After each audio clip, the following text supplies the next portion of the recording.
So this is the Real Estate Investing for Beginners, 10 Steps to Get Started webinar series by me, Luke Watkins. And so this is being put on by Real Estate IQ.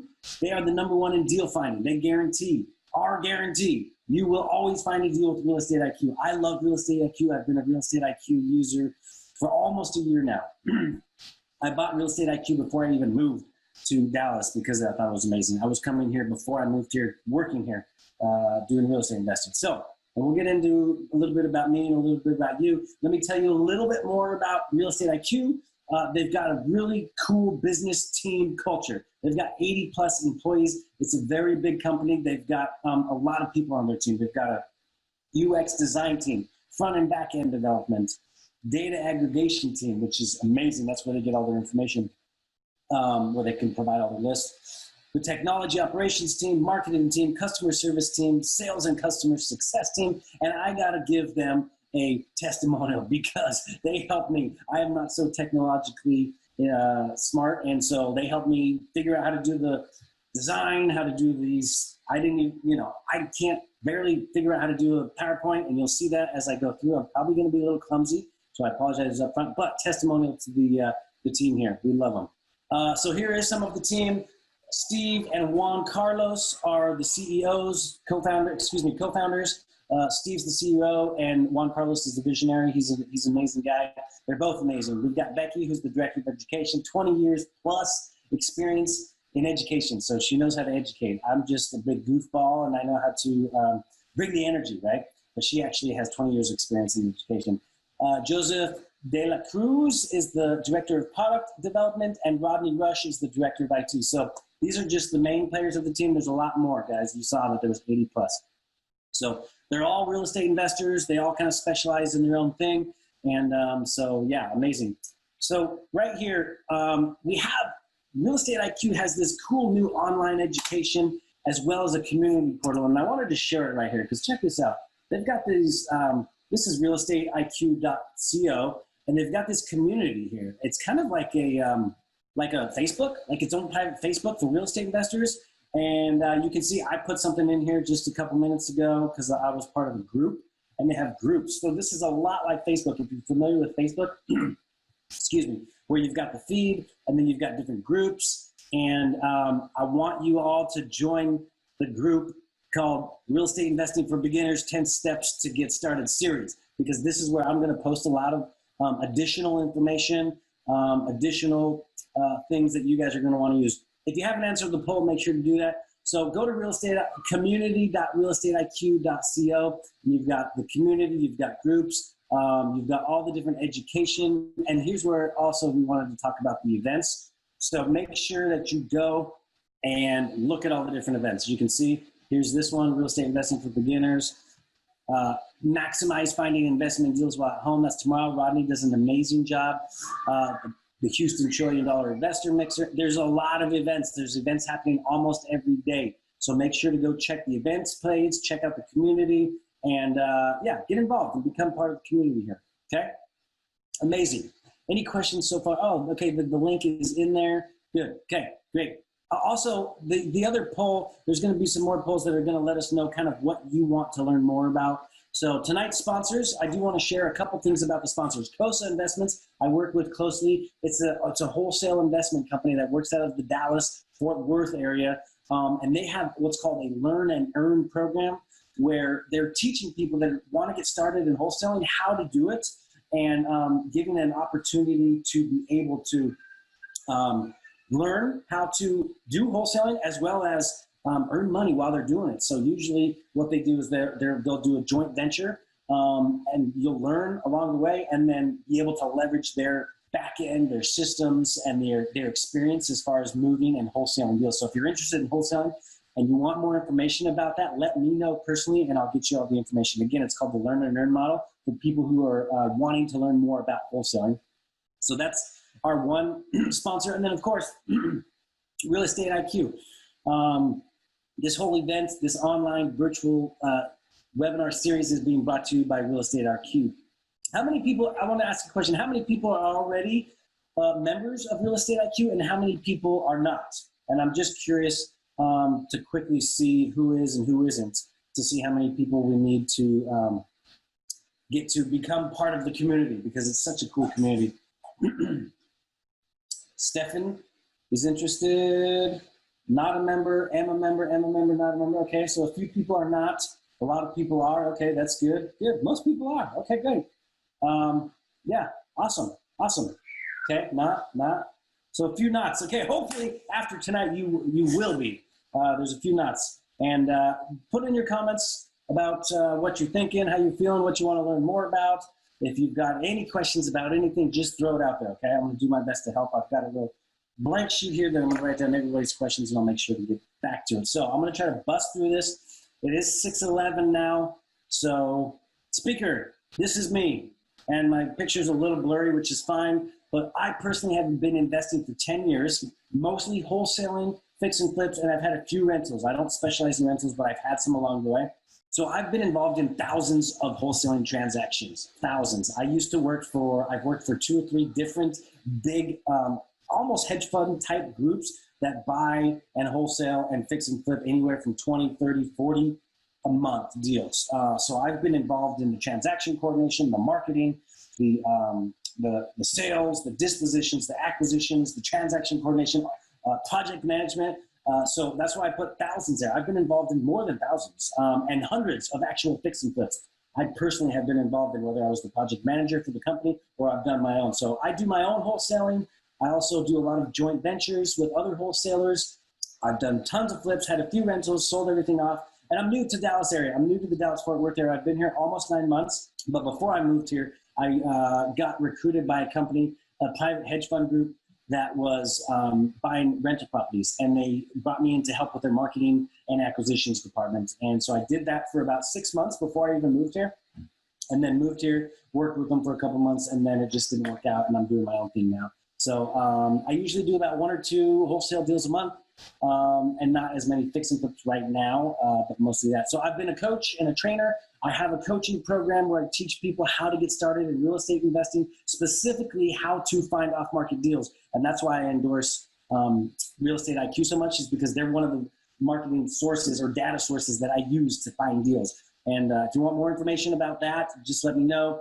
And I am a family man. I have 5 kids, 1 daughter and 4 boys. Our daughter's 12, and then our boys are 9, 7, 5, and 3, which is insane. That's why it might be loud back there. I don't know. You imagine 4 boys being stuck at home it's almost been 6 weeks for us now. I think we're on our 6th week. And my hobbies include, I love playing the guitar. I've been in a band. I've played bass guitar. I've been a singer of a punk band. I've done alternative music. I do mellow music now. I still have my guitar and my amplifier sitting right over there.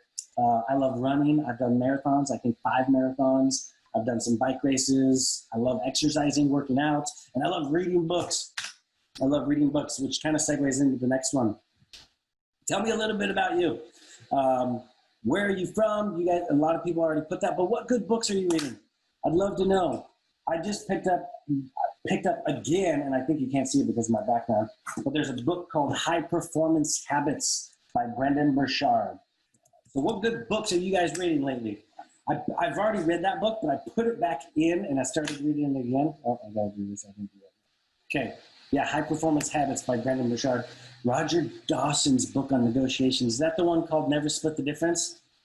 If it is, I have started it on Audible, but haven't finished it. That is a good book. Yeah, so I just picked back up High Performance Habits, and I really love it. So, one good podcast. I got some great suggestions last week on podcasts, on books. Hopefully there's some different people here tonight so that we can have some different suggestions. 10X, great book by Grant Cardone. Love that book. What other good books and podcasts have you guys been listening? And what have you been doing? Are you still working? Are you at home? Are you still going out to work? Or, every real estate investor should know about cash flow. Okay. Cash flow as in how to generate cash flow, or is there a book called Cash Flow? That sounds like a Robert Kiyosaki book. Working for Realtor.com. Oh, yeah, okay, cool. That's got to be a good job, Stefan. The Go-Giver is amazing. I love The Go-Giver. That was a great book. Sweet. So, yeah, what have you guys been doing? I guess, everybody's working digital now at home, right? And tell me, Tell me what you're most interested in. Dallas, Texas, books. Oh, The Entrepreneur Roller Coaster. That's not as famous of one. I did read that. That was, what's his name? Darren Hardy. I read The Compound Effect from him. That's a classic, The Compound Effect. Entrepreneur Roller Coaster was pretty good too, though. Richest Man in Babylon is a classic. What interests you about real estate investing? Is it the cash flow? Is it the, beautifying something and doing fix and flips? Interested in owning rental properties and wholesaling? Okay. Tell me a little more. What do you got? A book by Frank Gallinari. Want to stop renting as well. Oh, yeah. Homeownership is a great way. Working as a nurse and real estate and passive income retire, live by the beach. My goal is to live by the beach, as you can see from my background. Passive income, yeah. Great. Okay. Thank you for sharing the good books and, what you've been doing, where you're working, and what your interests are. So I'm going to go over this. I did this last week, and I'm going to be quick on this, but these are my keys to success. When I said I was a coach and a trainer, I've also had a life coaching program. So I do a lot about mindset and some different things that just don't have to do with real estate. So what kind of capital, if any, is needed? So there's ways you can spend no capital. There's ways you can leverage other people's capital. If you have some capital, that's great. I had a coach 12 years ago that told me if somebody came up to him and said, I've got $5,000 to invest in real estate, what should I invest in? And his answer was marketing. It always will be, and it always has been, because you need to generate leads. And that's what I teach a lot about in my coaching program. So again, if you're interested in that. Like I mentioned, I had a life coaching program, and these were the keys to success. These are just my personal opinion with my own experiences of failing and learning and growing and becoming more. The things that you need to be successful. What is your why, right? Write it down, make it happen. I like that, Betty. Thank you. You need to know what your why is, because that's what gets you through when you're going through hard times, when you fail and when you don't get the deal and when you're trying and it doesn't happen as quick as you want. If you have that passionate why, that burning desire, that reason why. And I mentioned this last time, but there was a book called Millionaire Success Habits from Dean Graziosi, and I have it right here, where he says, when you ask yourself, hey, why am I investing in real estate? And you answer that question, you say, because I want to make money. Well, that's great, but why do you want to make money? And then you answer that question. And then whatever the answer to that question is, because I want to be free. Well, why do you want to be free? Because I don't want to work for the man. Why don't you want to work for the man? And you keep asking yourself why to each answer that you give yourself 7 layers deep. And it really helps you discover really, really, really why you're doing what you want to do. So you need to know what your why is, okay?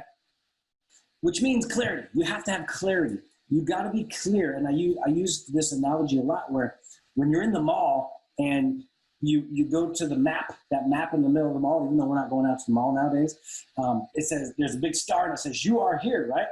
And you know you want to go to Nordstrom's, but you don't know how to get there because you don't know where you are until you look at the map. So that's what clarity is to me. You need to be clear and have goals, and then focus on those. And when you have clarity and focus, you can have success. So you've got to know your why, get clear, which is clarity, and then focus, and that'll be success. That's the first key to success. The second one is you got to have the right mindset. So what is your mindset? You've got to believe. You've got to have belief in yourself. You've got to believe that you can be a real estate investor, that you can have the freedom to do what you want, that you can have the freedom of time, right? That you can be your own boss, right?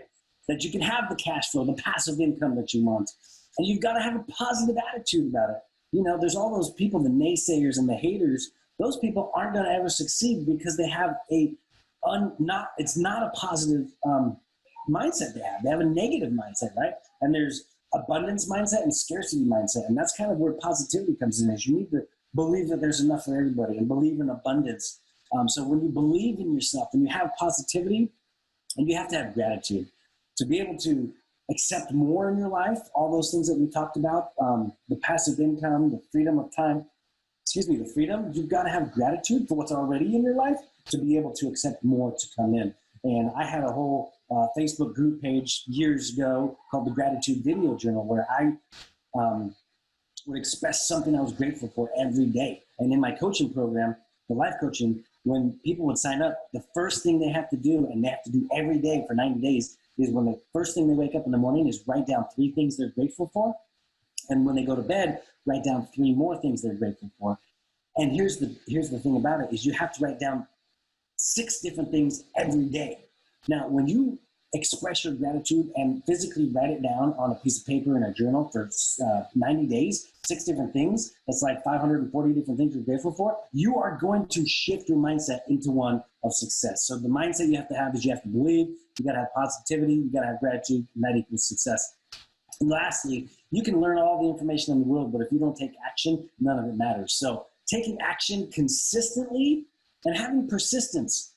When you take action, you got to do it consistently to see a result. I've coached people in real estate investing, and they start talking about doing direct mail or text messaging or cold calling, but they only did it 1 hour last week, and they didn't do any this week, and they don't know why there's no leads in their pipeline, right? Well, because they didn't do it consistently. And you have to have persistence. You have to keep going and keep trying, because I didn't get my first deal in real estate. It took me 4 months of doing direct mail, of handwriting letters and putting them in the mail, putting a stamp on it. I had to have persistence, and I believed I had the right mindset, and I took action, and that's what equaled success for me. So when I started, I was clear that I wanted to start as a wholesaler. I had the right mindset. I believed in myself, and I took action, massive action. The acronym I have is TMA. Take massive action. Any questions about this? This is just my personal beliefs in the 3 keys to success: clarity, mindset, and action. Put questions in there. I'm going to take a sip of water. Anybody agree or disagree? I did show those little thumbs up arrows and thumbs down arrows. Where are they at? Let's see. What did I do before I was wholesaling? I was in real estate, worked for a property management company for about 7 years. I started as a maintenance man. Before that, I was a rock and roller, and I was in bands and traveled the West Coast just doing music. But then I got married, had a kid, and started taking life a little bit more serious, started working for a property management company, started as the maintenance man, moved up into middle management, then moved up to sales and marketing, and then wanted to just break out and do my own thing. It's a crazy story. I'll have to share it with you sometime. Stefan wanted to know about that. So, cool. Thanks, guys. You agree? Brett and April agree with that. Thank you. Okay, recap quickly. If you missed last week, and hopefully there's a link that you can find last week's video, but we talked about step 1 and step 2. What is your financial stage? Was step 1. It's actually identify your financial stage. And step 2 was identify your strategy, or choose your strategy. And I'm going to do a quick recap on those, okay? So when we talked about financial stage, what we meant is there's these 5 different stages, and we talked briefly about them, or we went a little bit more in depth last week, but we talked about what each one was, and then I asked you to identify which one you're at to know where you're going to go. So survival means you're living paycheck to paycheck, and like I mentioned last week, it's not bad. It just means that's where you're at. Everybody has started there at some point. Nobody was born with, financial freedom, maybe, but even that you weren't, So if you're in survival stage, then you probably need to ask for a raise or get a second job, or there's only 2 ways to make more money: cut expenses or make more money. So one of the ways I tell people is ask for a raise. What's the shame in asking for a raise? The worst that's going to happen is they'll say no, right? Or work more hours. You're going to have to work hard. It's going to take hard work to become successful, no matter what you do in any profession. So that's okay. Second stage is you've passed that. You're stable. You have stability. You're meeting all your expenses, plus you have a little bit extra. Okay, that's good. You've got to be there for a while to get used to paying the bills, to get used to having a little bit of extra. Then you get to the saver phase, which is where you've got some money. You start saving it. You start getting a little nest egg. So when that hot rental property comes around, just what you're looking for, you can grab it because you've saved a little bit of money down. Or you're saving your intellectual knowledge and learning as much as you can. And then when something happens, an opportunity, because you've educated yourself, you know who to call and give you the money, or leverage other people's money, which is OPM, other people's money. And then growth is the stage where you take that money that you saved and you put it to work and you grow it by either putting it into marketing, like my coach told me so long ago, or putting it in as a down payment as a rental property, or using it for the repairs in a fix and flip, okay? You take that money and you make it grow, right? If you read Rich Dad Poor Dad, I think he talks a lot about the income and expenses. And financial freedom is the last phase where your income from your investments exceeds your expenses. That's what financial freedom is, right? So you've got to take the money, grow it. Let's say you put 20 grand into a fix and flip For me, a typical fix and flip is I've got to put probably anywhere from 20 to 40 of my own money as the repairs. I can borrow 100% of the purchase price. I'll put my own money in the repairs. I put that into it, and then I make anywhere from 20 to 40 on after paying myself back. So I've taken that money and I've grown it and doubled it by putting 20 in and getting 20 out. That's like 100% return, right? And then financial freedom, right? So identify where you're at. This goes back to the clarity. You've got to have clarity on where you're at, okay? And I don't want to spend too much time because this is just a recap of step 1 and 2. I can go way more into detail last week. And then we talked about, as part of step 1, what are your capabilities? What are your needs and your wants? And all these things need to be identified, and you need to be clear on this stuff. What are you good at? What do you not like to do? What are your strengths, your weaknesses? And the most important question that I tell all of my coaching students is, do you have more time or money? That's going to determine what your strategy is, okay? So if we go back to step 1 and 2, it's what is your financial stage? We talked about that. And then choose your strategy. And your strategy is going to be based off how you answered these questions. What are your needs? What are your wants? What are your strengths? What are your weaknesses? What do you like to do? What do you dislike? And most importantly, in my opinion, do you have more time or more money? Because if you have a lot of time and no money, there's things you can do. You can become a bird dog. You can do wholesaling. You can JV with other wholesalers. You can do fix and flips. Fix and flips, you probably need money. That doesn't mean it has to be your money, right?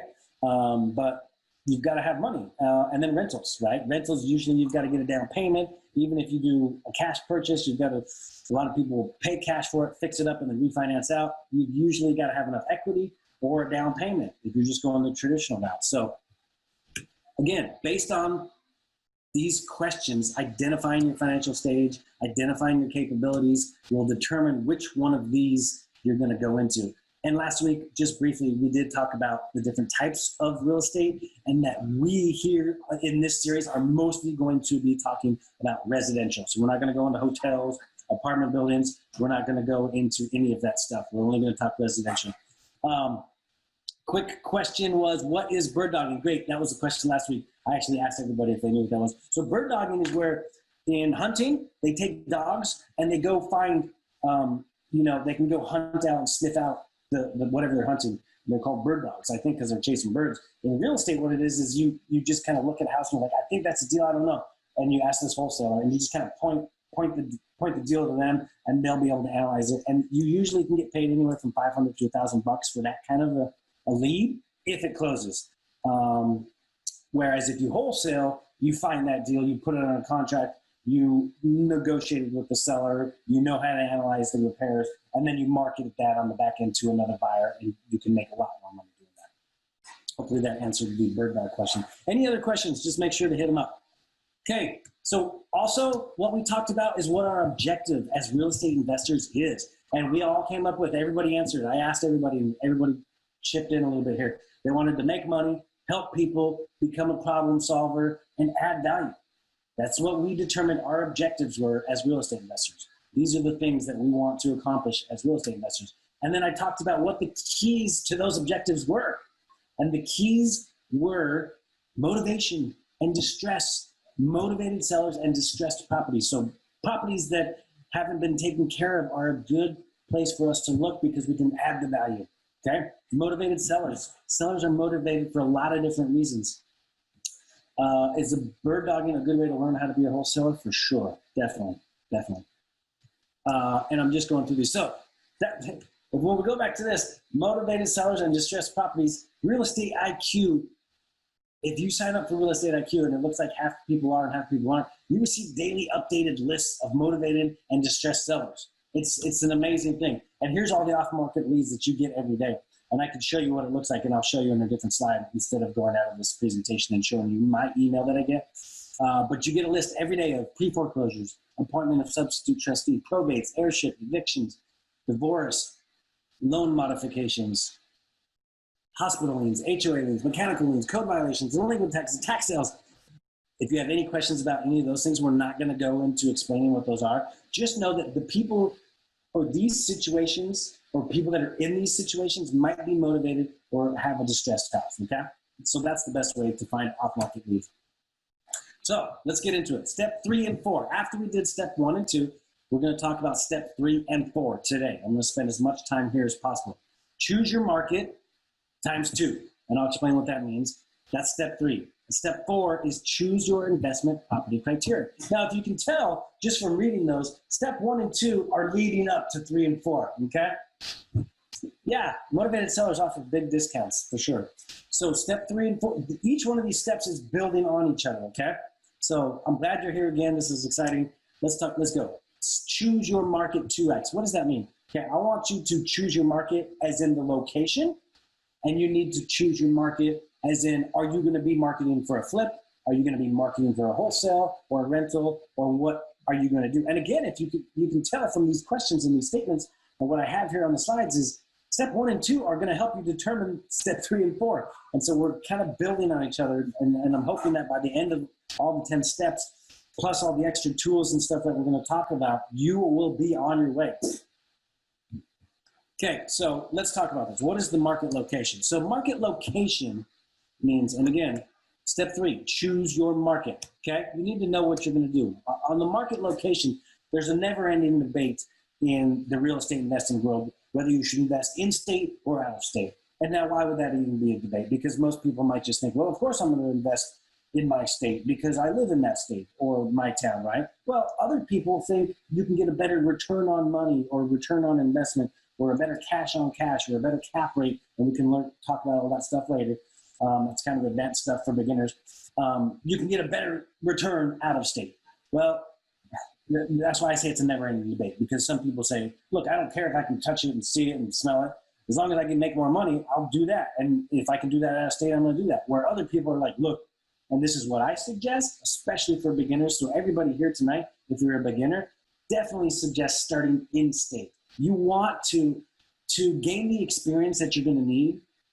And the only way you gain the experience is by taking action. I spent about 2 to 3 years learning real estate before I took any action. As soon as I took action, got my first wholesale deal and got my first flip, and then just kept doing more, that's when you really start learning. And so what I'm saying here is the only way that you're going to grow and learn is by doing it in state, by being able to go to the house. If it's a rental property, talking to a property manager in town who can give you the rental rates, or talk to a realtor in town who's going to be able to give you the comps, or become a member of Real Estate IQ to get the comps. You're going to want to go to the house. You're going to want to manage the project if it's a fix and flip. If it's a wholesale deal, you're going to want to meet the seller in person. You're going to want to learn how to take a piece of paper, the contract, and get it signed. You're going to want to learn how to negotiate and go through those things. Where if you're investing out of state, it's more of a passive deal. I definitely recommend, as beginners, do it in state. Even more, do it close to your home. That's why I wrote proximity to home. You shouldn't go more than an hour away, which has been suggested for beginners as well. If you can't get there in an hour, you probably shouldn't invest there, especially and most importantly, if you're just beginning. Any questions about this, let me know. Moving on. So yeah, you want it to be close to your home. I recommend as beginners doing it in state. If you've got a lot of money and you just want a return on your investment, there are some other markets that maybe, I'm not going to say will, but maybe give you a better return as far as cash flow and different things. And there's a lot of different ways to analyze deals. But let's talk about the area of town, okay? Look, you might just want to invest in, if you're in the Dallas area, Cedar Hill, because you've heard that's an up-and-coming neighborhood, or whatever. There's a lot of different places in town, right? But you can either base it off of what you prefer or based on data, which is another great reason that Real Estate IQ is a must for every real estate investor, especially newer investors, because they provide data that allows you to analyze it and make wise decisions on your investments. They say that, knowledge is king. You've got to be able to take the data, do market analysis, and determine which part of town is going to be best. For example, and I wanted to share this story. When I moved here, when I was working with the hedge fund group that I mentioned earlier, I knew that they wanted rental properties. So I went in and looked at a couple different areas in the Dallas area that were good for rentals, as far as what can you buy the property for, what is it worth, what are the rental ranges, and how can we get the best return on investments. Also took into consideration how much in repairs it needed. So I did some market analysis based on data, right? So I believe, well, this is step 3. You've got to determine your market, right? In-state or out-of-state? Definitely in-state. Go somewhere close to home, especially when you're beginning. which part of town. A lot of people just go what's close to them at first, and I think that's fine. It gets you experience. Start looking at what's for sale. Start looking at what the medium house price is, which all this information is on Real Estate IQ. Easily accessible, easy readable, even for somebody like me. Oh, let me get back. Sorry. And then the other thing you want to look at is schools. What's the medium income range? Is it a safe neighborhood? Is it up and coming, et cetera? And you can learn all that information from the data that's provided on Real Estate IQ, excuse me. But schools is a big thing. A lot of people don't want to move into a neighborhood where the schools aren't rated good. And you can go to greatschools.org, I think, and each school neighborhood has a rating. I'll look that up later and make sure that's the right one. I'll use that every once in a while to determine, because that's important. If you're going to flip a house and everything says yes, it's a good investment, but the schools are bad, you might not get a buyer as fast as you want. So keep that in mind. The income, the medium income, is important. And we looked at all these things when we moved into where we are now. We're up in Farmersville, which is super out of town. The strategy. So the strategy, again, if we talked about the strategies, guys, based on your strategy, which we talked about in step 2, that's going to determine what your market is. Okay. Then what you do is you put all these together. So you take this and choose your market 2x. First, the location. Okay. This is step 3. Choose your market. You put it all together based on your strategy.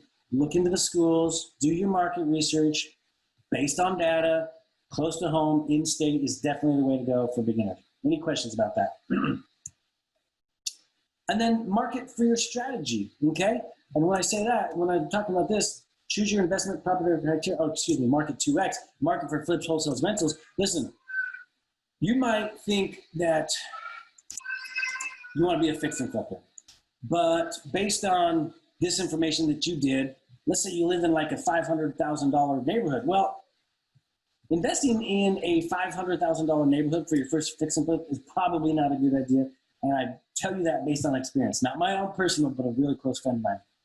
So based on all this information that you gather, again, is going to determine whether you want to be a fix and flipper or whether you want to get rental properties, bird dog, or wholesale. And another thing when I'm talking about marketing is you're going to be looking for those deals. So let's say you want to be a fix and flipper. Well, you can go to get on a wholesaler's list and they'll send you what you're looking for as far as a fix and flip. And a lot of wholesalers these days, excuse me, my nose is itching. Somebody's thinking of me over there. Oh, probably my wife, like, come help me with the kids. Based on what your criteria is, a lot of wholesalers are super specific and very good at asking you, hey, what are you looking for? I will go find that for you. And when I find something that you are looking for in particular, I will present it to you as an opportunity, and then we can do business. Or rentals. Again, when I first moved here and was working for that hedge group, I knew that 2 different areas in town had the best rentals, and so I focused my marketing efforts. I would do door hangers, door knocking, driving for dollars, all these different things, and look in those areas. On my list on Real Estate IQ, I would look in these 2 towns in these different areas because I knew what I was doing. So you need to pick your market location, choose your market location based off of this information, and then based on your strategy, again, know who you're going to market to or who you are allowed to market to you. Okay, the next step is choose your investment property criteria. And again, you can tell all of this is building on each other. And I'm going to go through this and then I'm going to give some examples because I think it's relatable when I give examples. But you're going to pick, do I want a 3-bed, 2-bath house with 1,000 square feet, or do I want a 2-bed, 1-bath house with 500 square feet? Okay. Do I want price range? Do I want to buy things from 50 to 150,000, or am I looking for the 200 to 300? Okay. I'll go through and talk about these a little bit more, but I'm just going over them now. Cash flow. Do you want $200 cash flow between what your mortgage is and what the rents are, or do you want 500? Will you buy anything that only cash flows 300, or will you not? And then what's your return on investment, right? And this is all based on your market and your strategy, which is what we've been talking about. So let's do this. Let's go a step further on each one of these. So with beds, baths, and square footage, I can tell you as a fix and flipper and a wholesaler that most investors like at least 3-bedroom, 2-bath, 1 to 2 car garage. Why is that? Because that's what most buyers want. And when I say buyers, I mean retail buyers, people, just normal people that buy houses want at least 3 bedrooms, 2 bathrooms, and a garage. And they want brick, right? Now, that being said, if you're doing rental properties, you might take a 2-1 house that you paid 75 grand for and put 20 grand in repairs, and it rents for 1,200, right? Because the payment on, let's say you bought it for cash, 75, put in 25, so you're all in 100, and you got a mortgage for $100, excuse me, $100,000. The payment on that is realistically probably $500 to $800, somewhere around there. With interest rates being low now, probably closer to the $500 to $600 range. Where if you can rent that thing, and there probably are parts of town where you can rent a 2-1 for that, for $1,200, let's say $1,000 to $1,100. That's close to the $500-600 cash flow, right? Somebody's asking how to join REQ. If you want, we can go into a separate chat about that, but I will go over some pricing later, just to let you know, Don. Thank you. So that's why it's important to know that you need to identify what you're looking for. Again, if you want a rental property, sticking with the beds and baths and square feet, most people I know want 3-bedroom rentals because they rent easier. Not a lot of people rent 2 beds. Most 2 beds usually are in apartment buildings and lower rent, or it's younger people that just have roommates, right? That might not take care as much care of the place as, let's say, a family with 1 small child, because they're investing into it and they might take better care of it because maybe they're more responsible. Maybe not. I've seen too many things and known too many people in this world to make judgments, but these are just some generalizations, okay? Price range. I don't like investing in the mid to high or the high price range. I don't want to flip $1 million house. Now, could I make $1 million? Yeah. But I've found my most success buying houses anywhere from 75 grand to 150 that sell for about 200 to 300. And I've just got a spread in there, and I know my repairs and everything. And again, this is my personal preference. I know people that fix and flip $1 million houses, and I wouldn't suggest starting there, but these are things you need to do. Is you need to pick what kind of bedrooms, baths, and square feet. For example, 3-bed, 2-bath, 12 to 1,500 square feet, golden every time for a wholesale deal in most parts of the town. Price range, if you can pick it up for anywhere from 50 to 150 and sell it for 200 to 300, that's a good price range. Also, because that's where most of the majority of buyers in real estate are first-time home buyers. There's so many of them, and that's where we like to fix and flip and wholesale, because that's where the most of the buyers are. Cash flow. Obviously, you're going to determine your cash flow on your rentals. You have to pick your own criteria. If you're willing to take the risk of having a rental property, renting it to people you don't know, even though you're going to qualify them and they meet all the requirements, if you're going to take the risk, like, you want $300-400 cash flow every month, or it might not be worth it. That being said, I've met people that are like, hey, if the cash flow is $100 a month, I'm good. That's $1,200 a year.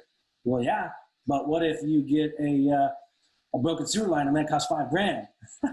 Well, that's 5 years worth, 4 years worth of saving up that $100 cash flow. That's why, personally, the further you get in your real estate investing career, usually that cash flow spread goes up. Yeah. So, and then return on investment, right? You've got to think about your return on investment. If you're going to do rental properties, let's say you have saved up, you were in the saver, or you're into the growth phase and you saved up 20 grand. You can take that 20 grand and leverage 80 and buy a house for $100,000. And let's say you make 1,200, or let's say the actual net. Let's use that same example. I'm going to pull out my calculator and do some math here. I'm not going to tell you how to do it, because there's other classes that you need to go to from Real Estate IQ that teach you how to analyze deals. But let's say you cash flow net $300 a month, and $300 a month times a year is $3,600. Now, to determine what your return on investment is, you take that and divide it by, you put 20 grand down out of your own cash and you leveraged 80. That's an 18% return. That's pretty good. I know the stock market doesn't do that good unless you're an expert trader, but 18% is pretty good. Now, is that realistic? I don't know. You got to do the data You've got to look at the data. You've got to do your own market analysis. And look, all of these things that you're going to choose and identify your property criteria are based on your market and your strategy. Okay? So again, it's kind of all leading up. Well, let me get over here. It's not working. Oh, okay, there. So, in recap, steps 1 and 2. Any questions about, let me go back. Any questions about 3 and 4? We talked about choosing your market. This is step 3 and 4. You got to choose where your market's going to be, and I gave you the suggestions as far as newbies or newer investors, and then who are you marketing to, as well as your strategy. Choose your investment property criteria. So what kind of property itself? The market and the investment criteria. Okay? So if you have gone through steps 1 and 2, you've identified what your financial stage is, you chose and identified your strategy based on what financial stage you're in, you can then move into steps 3 and 4 and say, okay, I know I'm in the growth phase. And based on that, I'm going to choose my strategy to be rental properties. Based on that, I'm going to choose my market to be in Dallas. I'm going to say Garland and Mesquite because I know those are great rental areas. And I'm going to choose my investment property criteria to be 3-bedroom, 2-bath, 1-car garage because I know those rent the most in this 5-mile radius because I know that's a good area, right? So that was a perfect example. I'm in the growth stage.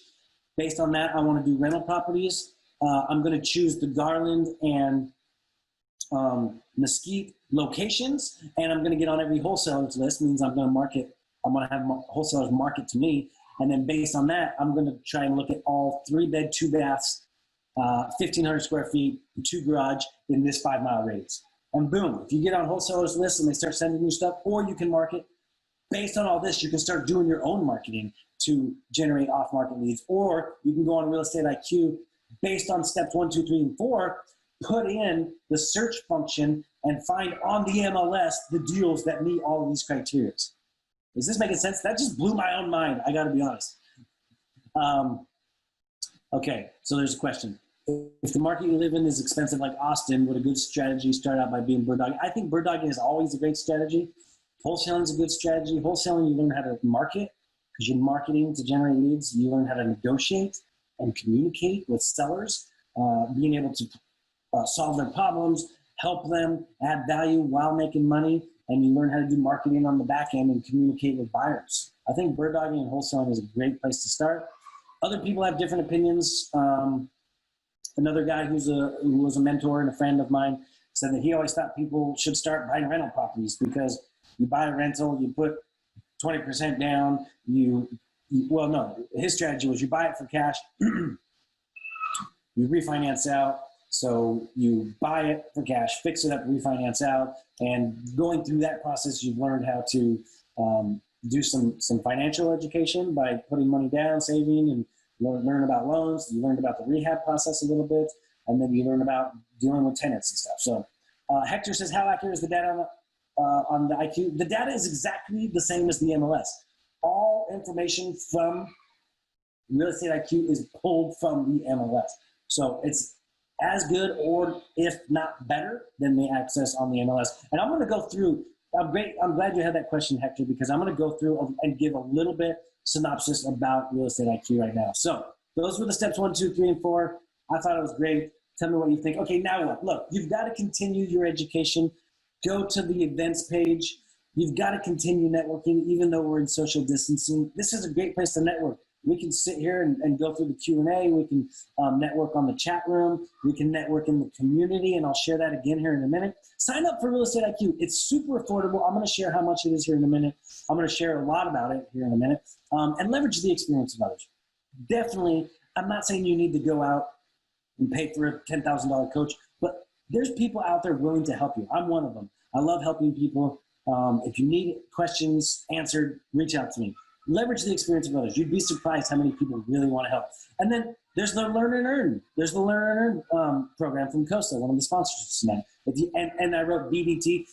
Real Estate IQ is actually going to be putting together a bird dog training. So I saw there was a couple people talking about bird dogging, and maybe it was just the same person, Stefan. But yeah, stay in touch if you want to know about the bird dog training. Stay in touch with Real Estate IQ.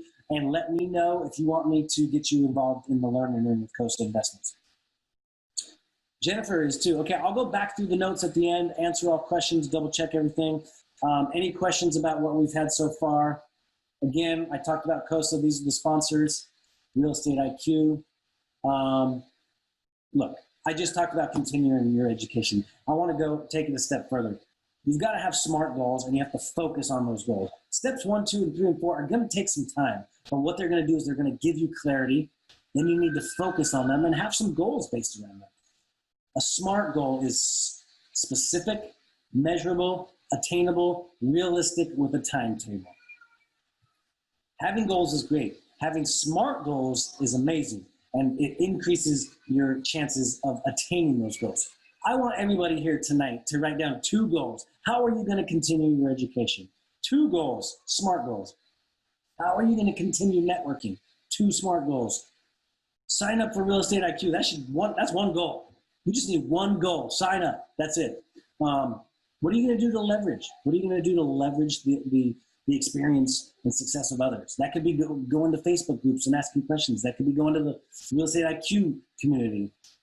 Are you going to sign up for the Learn and Earn or the Bird Dog training? I've seen a couple people do that. So think about, and I want you to share.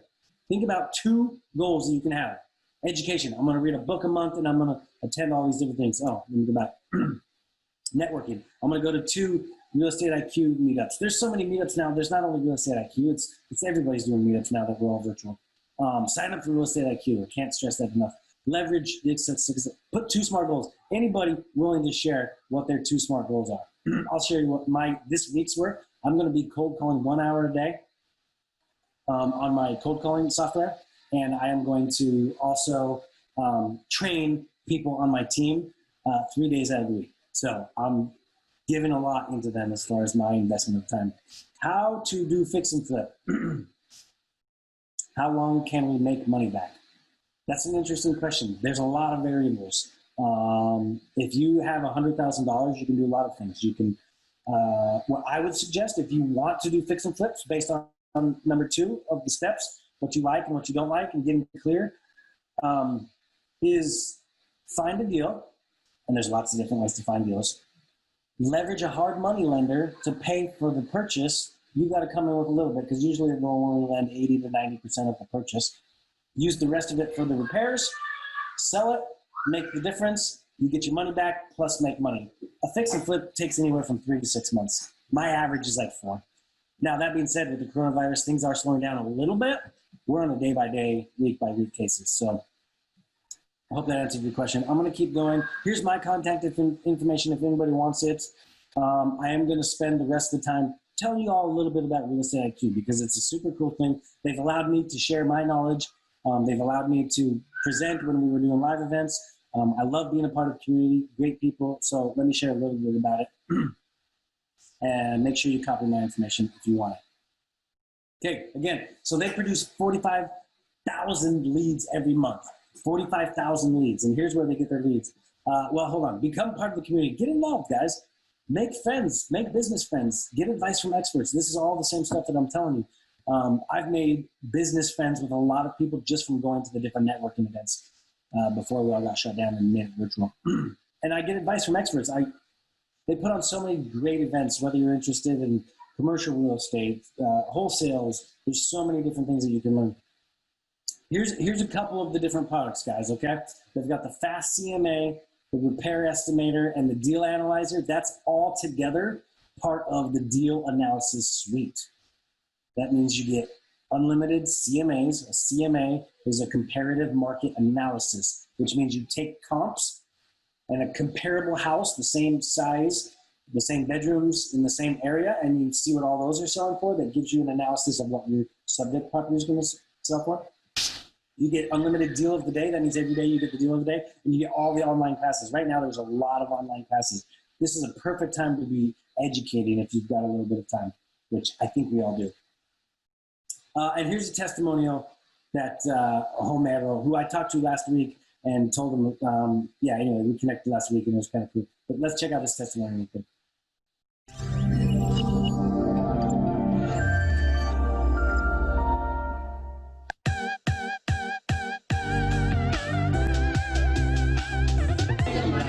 Hi guys, we're here at the Quest $1 trillion mixer right here, and I'm talking to Homero Corona. He's just made more than $100,000 with Real Estate IQ. Could you tell us about your story? Yeah, how's everybody doing? Homero Corona here at the Quest Trust $1 trillion mixer. Really excited to share my testimonial, my story with Real Estate IQ. So over the last, about 6-7 months, I've been using their platform and getting some of their lists, and I was able to finish my first flip recently, where I was able to net about $85,000, and in total, I think I've been able to make about $100,000 with Real Estate IQ and their tools. So really excited to share this great, company with you guys, and definitely give it a shot. I think you guys will take advantage of all the tools, and it'll be profitable for you and your company. Thank you guys. High potential deal, and Okay, so that was the testimonial from Homero. Good guy. Yeah, he's actually super successful now, and he got his start from using Real Estate IQ, which definitely, again, I would recommend. Okay, I'm going to throw out another poll here, guys. This is the second poll. Again, if you remember, you have to answer all 3 polls to be qualified for the raffle where we're going to be giving away freebies. So this poll basically is just, would you like to receive a 45-minute one-on-one deal finding training? This is where a member of the Real Estate IQ team will spend 45 minutes with you going through how to find deals on the MLS, how to find the off-market deals, how to generate your list, all the different things. So it's an amazing opportunity. Not only do you want to enter or do the poll just to enter the raffle, but I would definitely do it because when I got started, I need to see somebody show me things and then I can do it. I don't like trying to figure things out for myself. I'd like to take advantage of people that know how to do it. So I definitely did this when I got started, and it helped me a ton. And I know this is where a lot of people can really figure out how to use the software and start generating the leads that you need to find the deals. So answer this poll question. Would you like to have a live demo of our services? And are you an existing REI subscriber? I already asked you guys that earlier, but go ahead and fill out that poll. I've got 1 minute to talk about the rest of these slides. There's not many, guys. Appreciate you guys being here, by the way. Thank you for joining me on Monday night. This is the Deal Finding Suite, okay? So this is different than the Deal Analyzer Suite. This one, where you can get the off-market leads, the county data finder, and the MLS deal finder. So this one provides you how to find deals on the MLS. You can pull your own information on the websites and off-market leads. I get these every day. If I have a real estate license with X, there's information on here from the MLS as far as comps and stuff, but I don't believe that the MLS provides the lists, sources that this does, the Real Estate IQ, where you can get all the foreclosures, all the other things. Angelica's investing in Blue.Trade. So Jennifer, yeah, it definitely makes sense. And for the price, it's a no-brainer. So this is the Deal Finding Suite. This is what I used to have before I upgraded to the premium. Again, here, Jennifer, to help you answer these questions, these off-market leads come into my email inbox every day. Okay, pre-foreclosures, apartments, probates, airships, all these motivated and distressed seller leads come to your every day in your email, weekdays. Don't forget to answer that poll question, guys. I'm going to keep moving along. So this, excuse me, this is what it looks like in the mobile version, but you get the daily update. And this comes recorded from the court documents. When you saw that slide that showed the county courthouse information. So this is from the source. It's all the off-market leads. If you paid somebody to do that for you, or if you pay another list company to do that, would be the amount of leads that you're getting for a small monthly fee is ridiculous. I paid different list companies. There's all these different list companies out there, and you pay per list. And every time you pull a list, you have to pay. Where this one did. And again, to answer Jennifer's question, this identifier you can create your list. You don't get this from the MLS. So you can't pull your own shows. You can't pull absentee owners, subdivisions. Access to 15 million plus properties in Texas. That's insane. And they respond within 2 hours, which is insane. I mean, customer service is almost something of the past. Not with Real Estate IQ. And again, I already gave testimonial for their customer service. And here's their information. Yeah, when I first got started, I had a really silly question about the list. I'm like, whose name is this and whose name is this and what does this mean? You got right back to me to answer my question. Okay, so there's that. You're welcome. Okay, freebies, guys. Which one of these freebies do you want? Would you want to have, we're giving these things away for free. There's going to be another poll here of which one of these you want. Discounted deals heat map, which means on the MLS, it'll show you based on a heat map how many deals are in any different area. So again, that's going to help you with the steps 1 through 4, determining where your market location is. You could use these heat maps and be like, ooh, I want to do rental properties. There's a lot of pre-foreclosures right there. That's maybe a good opportunity for me to do that. So you can get these heat maps based on discounted deals on the MLS, and that's based on a percentage. And what they do is they take the tax value, assessed value, and the difference between that and what it's listed for. And man, I was really shocked and surprised when I first got on here how big of discounts there really are on the MLS, right? Pre-foreclosure deal map. If you're going to market to pre-foreclosures, if you want a lot of rental properties, there might be an opportunity for you there. And then the rental income deal heat map based on the rental incomes. And again, these are all tied in with the steps that we've talked about, 1 through 4. All this information is going to help you with steps 1 through 4 and vice versa, right? Knowing the steps, having the clarity, identifying and choosing steps 1 through 4. So I think there's another poll question right now. Which one of these freebies do you want, right? There's not a poll question. I thought there was. So choose a freebie. Okay, here's the prices, guys. I know a couple of people asked for the prices. For the deal analysis suite, $15 a month. $15 a month. I mean, that's like, well, I know we don't go through Starbucks anymore every day, but if you used to go through Starbucks every day, 5 days a week or something, you spent way more than $15 a month. You probably spent like $15 in 3 days. And even the deal funding suite for $96 a month, I mean, $100 a month, that's pretty affordable. I mean, that's less than a car payment, right? $159 for the premium, that's less than a car payment. Nowadays, I mean, unless you're driving an old beater, you can't have a car payment less than $200-300. That's my experience. A good one. Unless you're paying cash, right? Which is always a good thing too. So those are the prices. I know there was a couple people in there trying to bust through these guys. So super affordable. When I signed up, I moved to town, saw the value of this, and before I even moved here, I was a member and I paid for a year up front. And then instantly, as soon as they offered the premium, upgraded to that. Okay, well that's it. 7:30. I'm out of here. Appreciate you guys. Everybody, thank you for the help. For webinar schedules, follow us at our official social media accounts or visit us at www.realestateiq.co.